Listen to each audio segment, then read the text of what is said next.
श्री राधे। आइए तृतीय स्कंद के 16वें अध्याय पर चर्चा करते हैं। 15वें अध्याय में हमें ये पता चला कि सनकादि वैकुंठ लोग जा रहे थे। 6 दरवाजे पार करके 7वें के अंदर घुस रहे थे, तो घुसने नहीं दिया जय और विजय ने। तो उनकी भेद दृष्टि को देखकर 3 जन्म तक नीच योनि में जाने का शाप दिया। भगवान आ गए। भगवान ने कहा कि भाई ब्राह्मणों का अपमान हमें भी सहन नहीं है। तो अब आकर भगवान उन दोनों से कहते हैं, किससे? सनक सनंदन सनातन आदि ऋषियों से माफी मांगते हैं भगवान। देखिए क्या विचित्र है यहाँ पर। भगवान कहते हैं, एतौ तौ पार्षदौ मह्यं जयो विजय एव च कदर्थी कृत्य माम यद्वो बहुवाक्रांतामतिक्रमम्। बेशक ये मेरे दोनों पार्षद हैं, जय और विजय, परंतु माम पद कदर्थी कृत्य, मेरी उपेक्षा करके, जो इनको मैंने बताया था, मेरी बातों का ये ध्यान से इन्होंने श्रवण नहीं किया। मेरी भावना की उपेक्षा करके आपका अपमान किया है इन्होंने। इसलिए आप लोगों ने इनको जो दंड दिया है, उस दंड में मेरी भी सहमति। बताइए भगवान क्या कह रहे हैं कि मेरे इन पार्षदों को आप लोगों ने जो दंड दिया है 3 जन्म तक असुर योनि में जाने का, सएव अनुमतोस्माभि, मैंने भी उसमें समर्थन किया। मैं भी इसका समर्थन करता हूँ। क्यों? मुनयो देवहेलना, देवताओं की अवहेलना, मुनियों की अवहेलना ये उचित नहीं है। इन्होंने अवहेलना की है, इसलिए इनको जो आपने दंड दिया है उसमें मेरी सहमति है। अब कहते हैं भाई मेरे सेवकों से जो आपका अपमान हुआ है उसके लिए मैं हाथ जोड़कर आपसे प्रार्थना करता हूँ। क्या गजब की बात कहते हैं भगवान।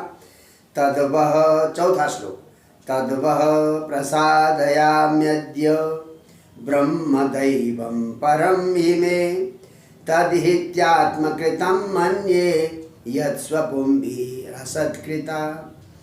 तो क्योंकि ब्रह्मा में परम दैवम, ब्राह्मण तो मेरे देवता है, यानी हमारे देवता भगवान विष्णु और ब्राह्मण के देवता भगवान के देवता ब्राह्मण है।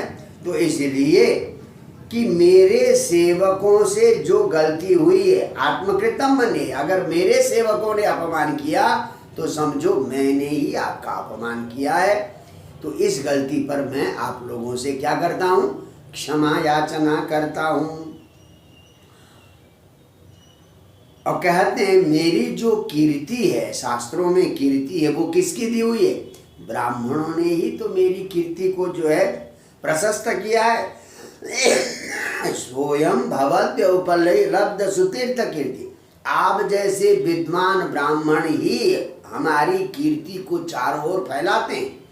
अगर आपके प्रतिकूल कोई आचरण करता है, बहुत गजब की प्रतिज्ञा की भगवान ने, छिन्द्याम स्वभावमपि व प्रतिकूल वृत्ति, ये तो मेरे सेवक थे, अगर मेरा एक हाथ भी आपके प्रतिकूल आचरण करता है तो मैं उस हाथ को भी काट डालूंगा।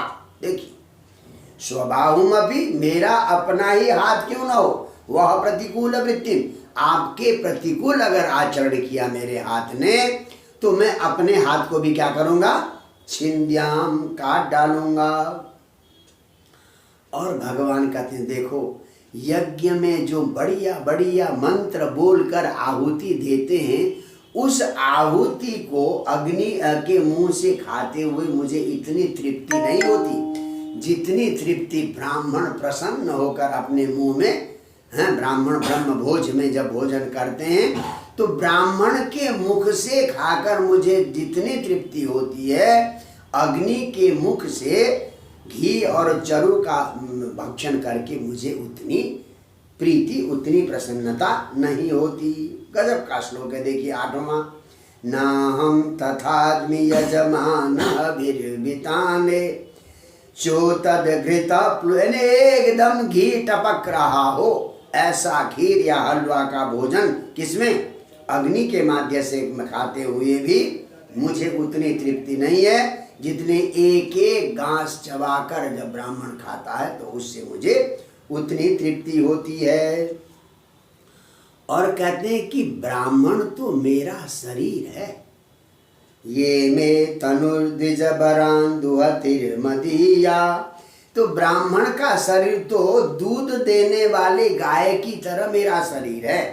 हाँ, और ब्राह्मण में और मेरे विग्रह में जो भेद बुद्धि देखते हैं, ब्राह्मण के देह में और भगवान के देह में जो भेद बुद्धि देखते हैं, कहते हैं उनको तो दंड नेतु कुशंती, यमराज उन्हें डंडा मारेगा। ब्राह्मण और भगवान की मूर्ति में, भगवान के विग्रह में भेद देखने वाले को यमराज डंडा मारेगा। इस प्रकार से ब्राह्मणों की बहुत प्रशंसा की भगवान ने हैं। अब वो बेचारे चारों ब्राह्मण बड़े लज्जित हो गए हैं कि भाई भगवान के पार्षदों को, भाई पार्षद बेचारा द्वारपाल है, स्वामी ने जैसा कहा है उसने रास्ता रोक लिया, तो मालिक की आज्ञा का पालन करने पर 3 जन्मों तक असुर योनि में जाने का दंड दिया, तो ये अब उनको पश्चाताप हो रहा है कि हमें गुस्सा क्यों आया। व्यक्ति साफ कब देता है, गुस्सा आता है। तो कहते हैं, तो भगवान की मधुर और मीठी वाणी सुनकर जो गुस्से से तमतमा रहे थे, कौन, शनक आदि ऋषि, उनका अंतःकरण, उनकी आत्मा तृप्त हो गई, बड़े प्रसन्न हो गए। देखिए, नास्वाद्य मन्युदष्टानाम तेसाम आत्मा अभ्यनि, ऐसे मधुर वाणी का आस्वादन करके शनक आदियों की आत्मा भी प्रसन्न हो गई। अच्छा, तो अब भगवान की थोड़ी स्तुति करने के बाद अंत में चारों ऋषि कहते हैं, देखो जी, हैं हमसे गलती हो गई, जो आपके सेवकों को हमने शाप दिया है। देखिए 25वां श्लोक, यम्बा नयोर्दवमधि सभवान विधत्ते वृत्तिं नुवा तदनुमन महि निर्बलीकम् अस्मा सुबाय उचितो ध्रियतां सदंडो येनागसौ वयमयुंस्महि किल विषेण। प्रभु गलती तो हो गई, इसके बदले में यम्बा अनायो, इन दोनों को अगर आप, इनकी गलती है तो इनको और कोई दंड देना चाहें तो दे दे, हाँ, या इनको उसी स्थान पर नियुक्त करना चाहें, उनको पुरस्कार देना चाहें तो भी पुरस्कार दीजिए। किसको, जय और विजय को। और या हमसे जो गलती हो गई, अस्मासु या बाय उचितो ध्रियता, अगर हमें दंड देना आपको उचित लगता है तो हमें दंड दीजिए। क्यों कि इन निरपराध दोनों आपके सेवकों को हमने गुस्से में शाप दिया। देखिए, शापो मयैव, क्या नाम है, ये ना गसो वयमंश वैकिल विचर, कल विषेण, मन में थोड़ा सा क्रोध आ गया, तो क्रोध आने के कारण ये तो बेचारी अपनी ड्यूटी निभा रहे थे, भाई किसी को प्रवेश में होने नहीं देना, द्वारपाल का यही काम है। तो हमें गुस्सा आया, हमने शाप दिया। अगर हमें आप शाप देना चाहें या हमें कोई दंड देना चाहें तो हमें स्वीकार है, ऐसा निवेदन किया। किन्होंने, शनक आदि ऋषियों ने। तो भगवान कहते हैं कि देखो, बस आपने शाप दिया, बहुत बढ़िया, बस इतनी कृपा इन पर करना कि 3 जन्मों तक हैं असुर योनि में जाकर भी हैं ये हमें न भूलें, और तो ये आपके माध्यम से मानो मैंने ही इनको दंड दिया है, तो इसमें आपको कोई पछताने की आवश्यकता नहीं है। तब इस प्रकार से सुनने के बाद सनक आदियों ने भगवान की परिक्रमा की और प्रणाम करके सनक आदि चले जाते हैं। तब जय विजय बेचारे हाथ जोड़े खड़े थे, उनसे कहा भगवान ने, देखो यद्यपि मैं चाहूँ तो ब्राह्मणों का दिया हुआ शाप उसको बदल सकता हूँ, परंतु मैं ऐसा कार्य नहीं करूँगा। देखिए क्या, ब्रह्म तेज समर्थोपि हंतुम नेच्छे मतम तुम्हें। यद्यपि ब्राह्मण के दिए हुए सांप को मैं बदल सकता हूँ, समाप्त भी कर सकता हूँ, पर उस सांप को मैं नष्ट करना नहीं चाहता हूँ। देखो, एक बार तुमसे पहले भी गलती हुई थी। कहते हैं पहले कभी भगवान सो रहे थे या कुछ कार्य में थे, लक्ष्मी उनकी धर्म पत्नी आई, लक्ष्मी को भी प्रवेश करने नहीं दिया। बताइए, मालिक घर के अंदर हो, मालिकिन आए, अगर मालिकन को भी, पत्नी को भी, धर्म पत्नी को भी अगर अंदर घुसने नहीं देंगे द्वारपाल, तो कैसे द्वारपाल, ये बताइए। तो तभी लक्ष्मी बड़ी नाराज हो गई थी, तो साफ तो नहीं दिया, परंतु तुम लोग थोड़े से ढीठ हो गए थे, तो इसलिए ये दंड तो तुम्हें पहले ही लक्ष्मी देने वाली थी, हमने रोक लिया था। तो कोई बात नहीं, इसका पश्चाताप करके तुम लोग आ जाओ। देखिए क्या, एतत् पुरैव निर्दिष्टम रमया क्रुद्धया। गुस्से में आकर रमा ने कहा कि इनको असुरयोनि में भेज दूंगी, मैंने रोका था। पुरापवारिता द्वारी, क्यों? जब वो जा रही थी मेरे कक्ष में, तो तुम लोगों ने रास्ते में उनको रोक लिया था, पत्नी को थोड़ी रोकते। तो इसलिए अब मेरे प्रति क्रोध करके, देखिए भगवान की उपासना में क्रोध से भी, भगवान से गुस्सा करके, वैर भाव से भी भगवान की उपासना की जा सकती। तो मयि संरंभ योगे न, मेरे प्रति अत्यंत वैर भाव ठान के, हम ब्रह्म हेलनम निस्त्रीय, ब्राह्मणों का जो तुमने अपमान किया उसके कारण जो सांप मिला है, उसको पूरा करके फिर जल्दी से जल्दी तुम मेरे धाम में आ जाओगे। तो इस प्रकार से भगवान ने कहा, भगवान वहां से चले गए।